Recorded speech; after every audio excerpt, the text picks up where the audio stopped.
For years, Google has been chasing the iPad.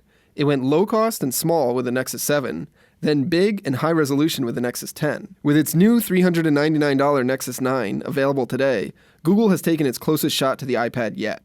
The Nexus 9's hardware should look familiar. It's quite literally last year's Nexus 5 smartphone stretched to a tablet size. But this time, HTC is building the device instead of LG.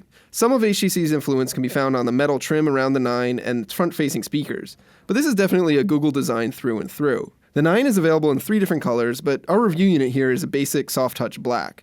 The sides of the tablet are metal, but the back is soft-touch plastic, and it's really prone to catching all kinds of fingerprints and just human grease. It feels okay, but it doesn't feel nearly as nice as Apple's iPad Airs or iPad Minis. Little details like the power button and the volume rocker feel cheap and low rent. It weighs just under a pound, which is in spitting distance of the Air 2's weight, and it's a bit heavier than an iPad Mini. It's just under 8mm thick, not as thin as an Air 2, but definitely thin enough to not make it much of a difference. But though the Nexus 9 has a smaller display than the Air 2, it feels much closer to Apple's larger tablet than its mini versions. It's comfortable enough to hold for longer reading sessions, but it can be unwieldy to use in one hand. The 8.9-inch display is the same resolution and aspect ratio as the Air 2, but it's just not nearly as nice looking. The colors often look washed, there's a visible air gap between the glass and the LCD itself, and the backlight is easily visible on the sides of the screen. It's not a bad display for a low-cost tablet, but when the Nexus 9 is playing in the same price bracket or higher as an iPad, it's just not up to par. The front-facing speakers are a nice touch, something I wish Apple would implement on the iPads. They're loud and clear, and even though my hands cover them when I hold the tablet in landscape, they don't really get muffled as a result. There's also an obligatory 8-megapixel camera and flash on the back of the 9 and a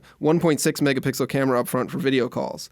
Neither camera is hugely impressive, but they get the job done for what they're expected to do. In addition, Google's offering a keyboard case for the Nexus 9. It pairs over NFC and Bluetooth, and it sells for about $129. Unfortunately, the case isn't available for purchase yet, and Google wasn't able to provide one to us in time for this review. But regardless of its hardware, the Nexus 9 is mostly a showcase for Android 5.0 Lollipop. Lollipop is the biggest revamp to Android in years, and the Nexus 9 is the first device shipping with the new platform. There are new animations, new design ideas, and better performance all over the place. It's the best Android has ever looked and felt, and it really lays the foundation for a modern mobile platform. The animations are pretty and informative, and the new multitasking menu is nicer to look at and nicer to use. The whole platform itself is just downright pretty. Google has updated many of its core apps to integrate with Lollipop's new design and features, including an all-new Gmail app that works with virtually any email account, and a new calendar app that displays contextual images and pictures based on your appointments. It's a great platform, but there aren't many places outside of Google's own apps where it takes advantage of the larger display on the Nexus 9. It really feels just the same as a phone OS stretched to a larger screen. There are some neat software tricks Google specifically built for the Nexus 9. You can double tap to wake the screen, and the OK Google voice command works even when the display is off, just like Motorola's Moto X. The 9 is the first Nexus device to come with a 64-bit processor. It's powered by NVIDIA's Tegra K1, it's got a ridiculous number of cores, and 2 GB of RAM.